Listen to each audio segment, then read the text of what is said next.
Exercice 7 de la série 2. Le potassium naturel est composé de 3 isotopes, K39, K40 et K41. K39 et K41 sont stables, alors que K40 est radioactif de période 1,28 milliards d'années. Voici le schéma de désintégration du potassium 40. Il peut se désintégrer en argon 40, comme il peut se désintégrer en calcium 40 avec les probabilités de désintégration de chaque voie. La première question, un homme standard de 75 kg contient 260 g de potassium naturel.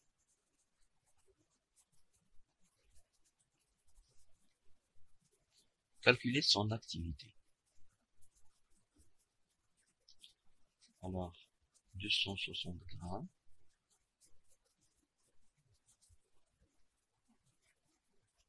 de K naturel, qui contient K39, K40 et K41.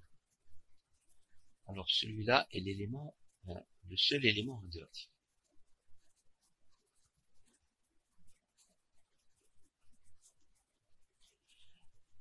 Donc A du potassium naturel pour M égale à 260 g bien sûr. A de K naturel. Alors l'activité du potassium naturel est égale à l'activité de la substance radioactive contenue dans le potassium naturel. Donc c'est A de K40 contenu dans le potassium naturel.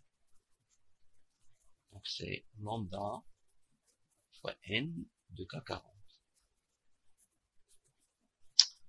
Alors on n'a pas N de K40, on a la masse du potassium naturel. On a la masse du potassium naturel, donc on va exprimer N en fonction de N de potassium naturel. Donc A égale lambda, c'est log de 2 sur T, et N de K40, c'est A40 fois N de K naturel. A40, c'est l'abondance isotopique du potassium 40. Parce que là, vous avez, le potassium, il est composé de ces trois isotopes avec les abondances isotopiques. Par exemple, l'abondance isotopique de K40, il est faible, c'est 0,0119%. Il est très très faible. Donc c'est ça le A40. 0,0119%. Donc c'est égal log de 2 sur T fois A40 fois N potassium naturel. C'est quoi? C'est la masse du potassium naturel pour le nombre d'Avogadro sur la masse molaire du potassium naturel. Alors, vous avez M égale à 260 g. Vous avez T, c'est 1,28 milliard d'années.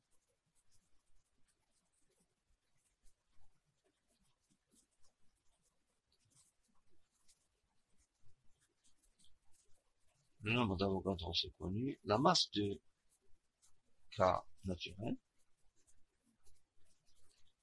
comme on l'a déjà vu, c'est A39 fois M de K39 plus A40. On a déjà démontré dans la série précédente. M de K40 plus A41 fois M de K41. Alors, il faut convertir pour avoir l'activité. L'activité, c'est en becquerel. Donc, il faut convertir le temps en secondes. Il faut multiplier par 365, 24, 3600. Et vous aurez l'application unique.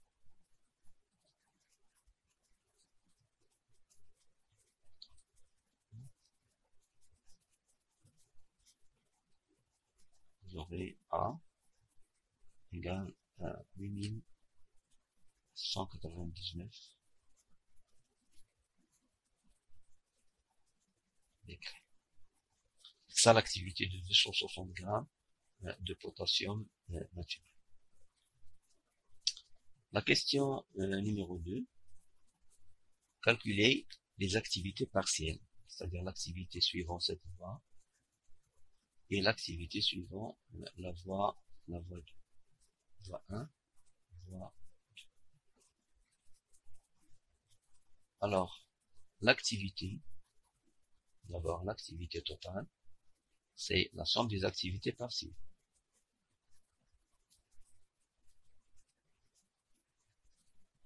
Donc, l'activité totale, c'est 8199 décrets.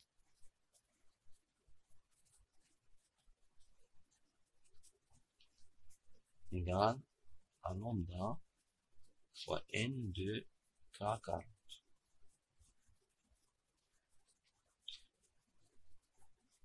La probabilité de désintégration d'un noyau de potassium, c'est la somme des probabilités, la probabilité de désintégration par seconde, c'est la somme des probabilités de désintégration par seconde.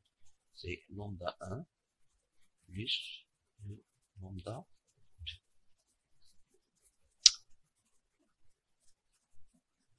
Troisièmement, l'activité vers la voie 1, A1 de T,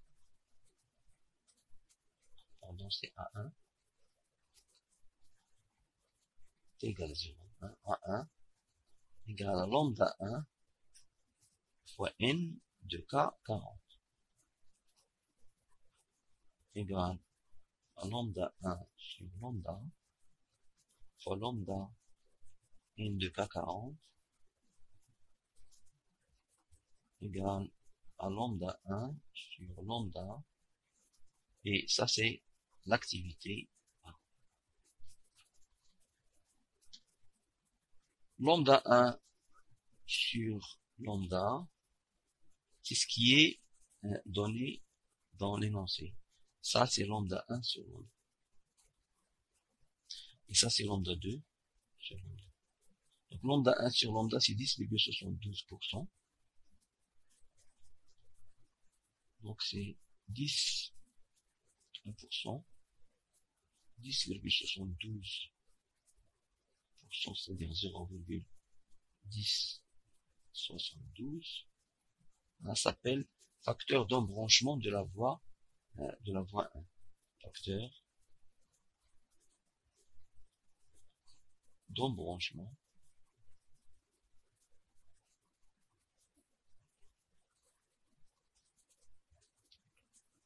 de la voie 1.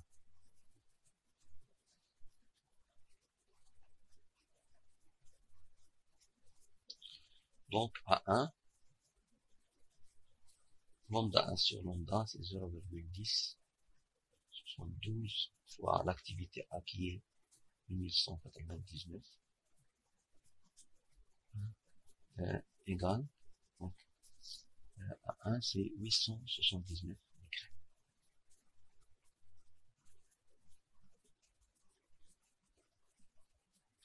Puis A2, c'est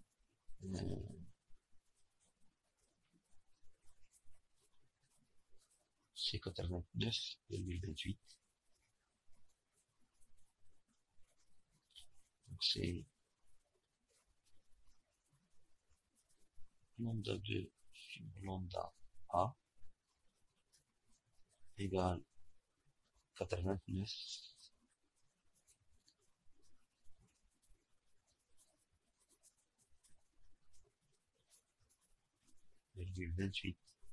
89,28, oui. Donc c'est 89,28%. Soit A ce qui donne 7320 becquerels.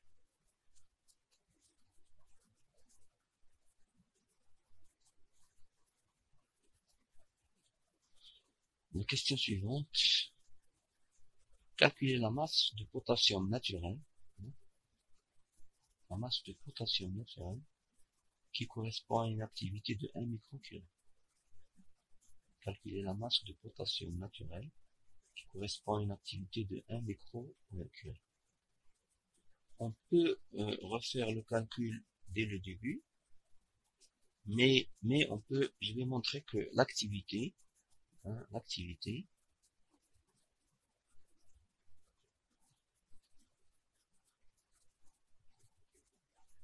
de K40, potassium 40, est proportionnelle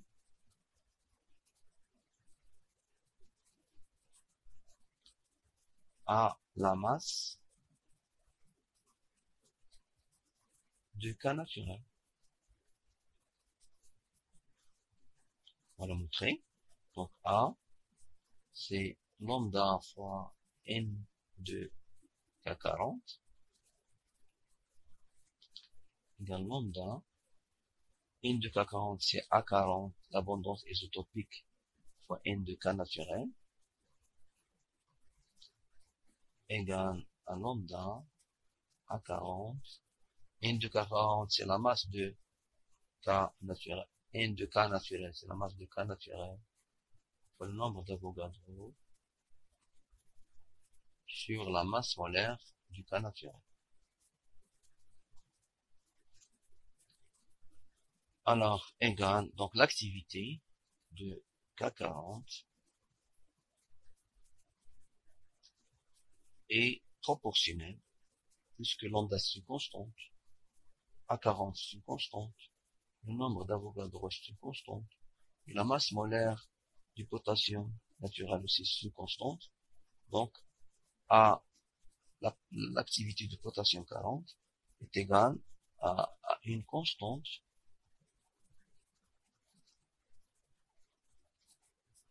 égale à constante fois la masse de K naturel. La constante, c'est lambda A40 in Avogadro sur la masse molaire de K naturel. Finalement, donc, A, il est proportionnel à la masse. Donc, nous avons l'activité pour M égale à 260 grammes de K naturel.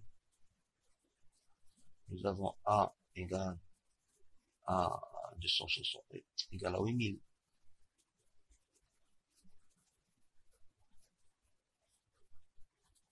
Égale à 8199 becquerels.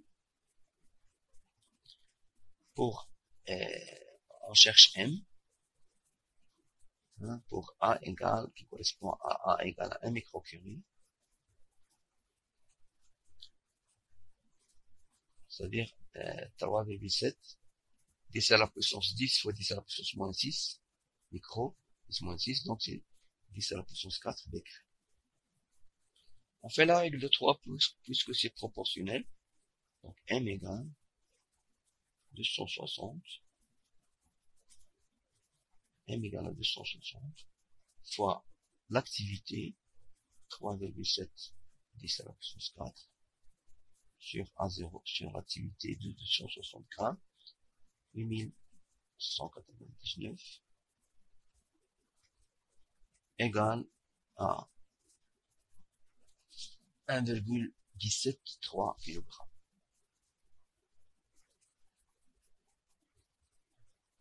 Donc, environ 1 kg de potassium naturel à une activité de 1 microcurie. La question suivante, quels sont les modes de désintégration de K40?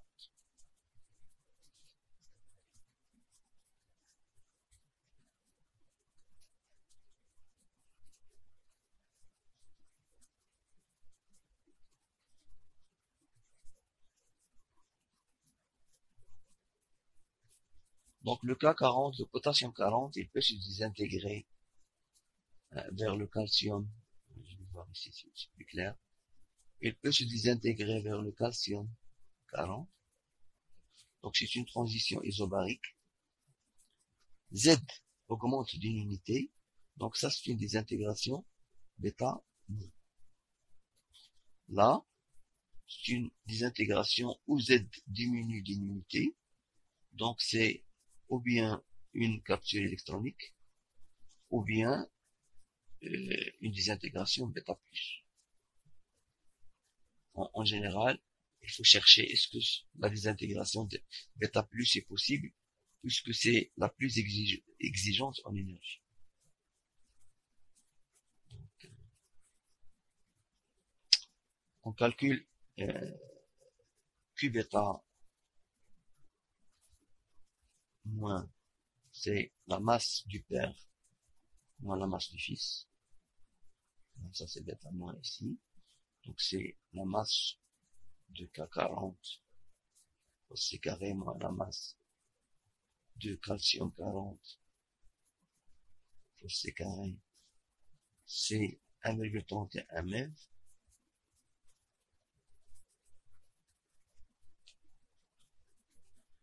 QCE, c'est la masse, donc ici la capsule électronique, oui c'est possible, généralement c'est possible.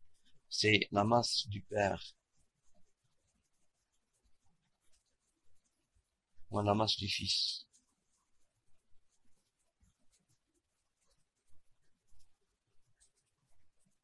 C'est 1,51 MeV. Et ce qu'il faut chercher, c'est Q bêta plus. C'est la masse du père moins la masse du fils moins 2 fois la masse de l'électron fois C carré. C'est ça qui peut rendre Q bêta plus négatif. Ici, c'est juste ça moins ça moins. Mais là, c'est moins 2 M0 C carré. Et on trouve 0,48 MeV. Positif. Donc, les modes de désintégration, les modes de désintégration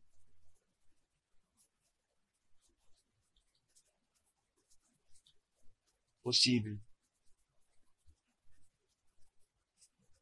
de K40 sont bêta moins, bêta plus et capture électronique. Vous avez K40, donne l'argon 40 par émission bêta plus et par capture électronique. Comme il donne par émission bêta moins le calcium 40. Dans le schéma de désintégration du potassium 40, on trouve ceci. J'intègre vers l'état niveau fondamental du calcium 40.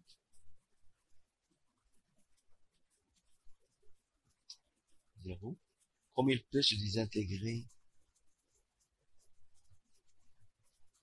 vers deux niveaux par émission, par CE, on écrit seulement capsule électronique. Vers le niveau fondamental, c'est moins probable, environ 0,1%. Ici, c'est 83, 89,28%, 89,8, 28, 89,28%. Et là, c'est 10,72%. Ici, c'est environ 0,1%. Ici, c'est environ 10,01%, donc 10,72, 62, donc 62, Donc la majorité se fait vers un niveau excité environ 1,4 mètres. Alors vers l'argon 40. Alors l'argon 40 dans cet état excité se désexcite vers le niveau fondamental par émission d'une onde gamma d'énergie E gamma égale à 1,4. Donc la détection du potassium 40 se fait par ce gamma. Pourquoi on ne trouve pas bêta plus ici dans les schémas de désintégration? Parce que la probabilité de désintégration par émission bêta plus, c'est exactement environ 0,00 exactement plutôt 1%. Elle est négligeable.